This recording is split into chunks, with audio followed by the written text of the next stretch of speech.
ভেবো না হঠাৎ সামনে গিয়ে মায়ের চরণ ছুঁয়ে দেব। ভেবো না হঠাৎ সামনে গিয়ে মায়ের চরণ ছুঁয়ে দেব।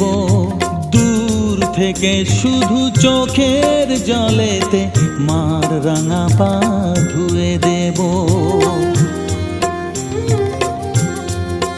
শুধু আরতি যখন করবে মার পূজা দিয়ে